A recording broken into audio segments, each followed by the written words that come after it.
Hi friends, welcome to Ladies Hub. இன்னைக்கு நம்ம பார்க்க போகிறது ஒரு டேஸ்டியான அரிசி பால் பாயாசம். இந்த அரிசி பால் பாயாசம் செய்யறதுக்கு தேவையான பொருட்கள் பார்க்கலாம். பாஸ்மதி அரிசி ஒரு 1/4 கப், சர்க்கரை 1 கப், ஏலக்காய் தூள் ஒரு 2 டீஸ்பூன், முந்திரி பாதாம் 10 நான் ஒரு 1/2 hour முன்னாடி ஊற வச்சுருக்கேன். இதை நம்ம அரைச்சி விழுதாக்கி பாயாசத்தில் சேர்க்க போகிறோம். நெக்ஸ்ட்டு நெய் ஒரு 2 டீஸ்பூன், அப்புறம் முந்திரி பாதாம் மறுபடியும் லாஸ்ட்டாக நெய்யில் வறுத்து கொட்டுறதுக்கு அது கொஞ்சம் தேவையான அளவு. காய்ச்சின பால் ஒரு 1 லிட்டர் எடுத்துக்கோங்க. இப்போ ஃபஸ்ட்டு நான் 1 ஸ்பூன் நெய் விட்டுறேன்.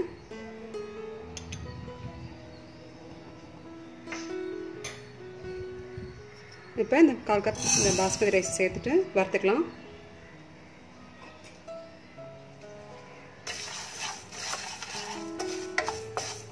அரிசி ரொம்ப செவக்க வறுக்க வேணாம், கொஞ்சம் ஒரு லேசாக வறுபட்டால் போதும்.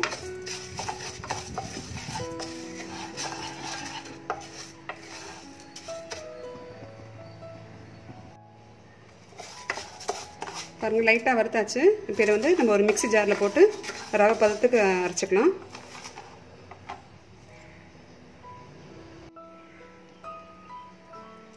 இப்போ இந்த அரிசியை இது மாதிரி ஒரு ரவை பதத்துக்கு நம்ம அரைச்சிக்கணும் மிக்சியில். இப்போ அதே மிக்ஸி ஜாரில் ஊற வச்ச முந்திரி பாதாமை அரைக்க போகிறோம். இந்த பாதாமை தோலை உரிச்சிட்டு நீங்கள் அரைச்சிக்கோங்க. ஃபஸ்ட்டு கொஞ்சமாக நெய் விட்டு இந்த முந்திரி பாதாம் வறுத்து எடுத்துக்கலாம். அது தேவையான அளவு நீங்கள் போட்டுக்கோங்க.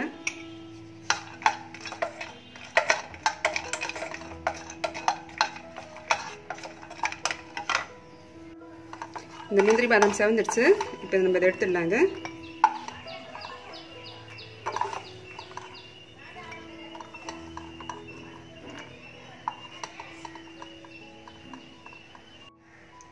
இப்போ காய்ச்சின பால் 1 லிட்டர் சொல்லியிருக்கேன்.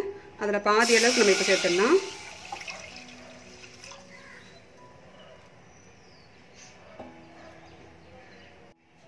இதுலேயே நான் 1 கப் தண்ணி சேர்த்துக்க போகிறேன். ஏன்னா அந்த பாலில் நான் உங்களுக்கு தண்ணி விடாமல் காய்ச்சிருக்கேன். இப்போ இதை அரிசி போட்டு வேகணும், அதனால இதில் நம்ம கொஞ்சம் தண்ணி சேர்த்துட்டு அப்புறமா அரிசி போடலாம்.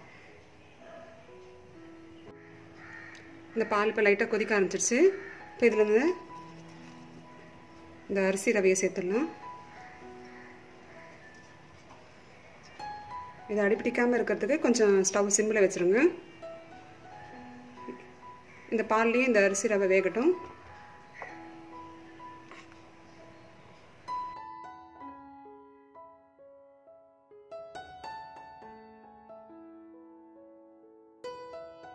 இப்போ இந்த அரிசி ரவை வெந்துருச்சு.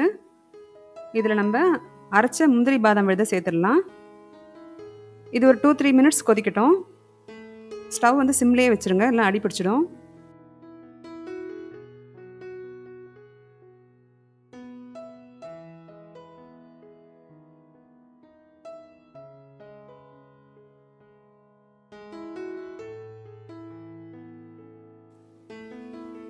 இப்போ நெக்ஸ்ட்டு சர்க்கரையை சேர்த்து நல்லா மிக்ஸ் பண்ணி விட்டுடலாம். சர்க்கரை நல்லா கரையட்டும். சர்க்கரை நல்லா கரைஞ்சி கொதி வந்ததுக்கப்புறமா நம்ம ஏலக்காய் தூள் சேர்க்கலாம்.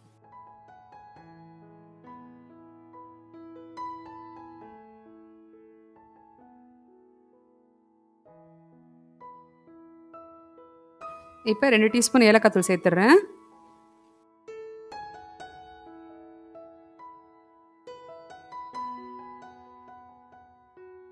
இப்போ மிச்சிருக்க பாலையும் அதிலே சேர்த்துடலாம். பாயாசம் உங்களுக்கு எந்த அளவுக்கு திக்காக வேணுமோ அந்த அளவுக்கு சேர்த்துக்கோங்க.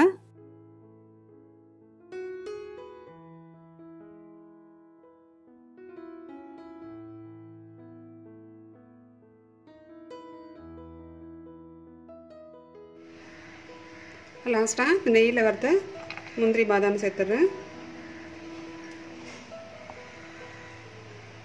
அவ்வளோதாங்க, இந்த அரிசி பால் பாயாசம் ரெடி.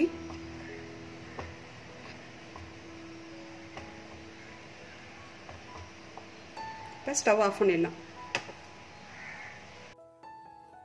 வெள்ளிக்கிழமையில் சுவாமிக்கு நைவேத்தியம் பண்ணுறதுக்கு இந்த பால் பாயசத்தை நீங்கள் சட்டுன்னு ரெடி பண்ணிடலாம். ஸோ கண்டிப்பாக ட்ரை பண்ணி பாருங்கள் அண்ட் உங்கள் வேல்யூபிள் கமெண்ட்ஸ் கொடுங்க. தேங்க்ஸ் ஃபார் வாட்சிங்.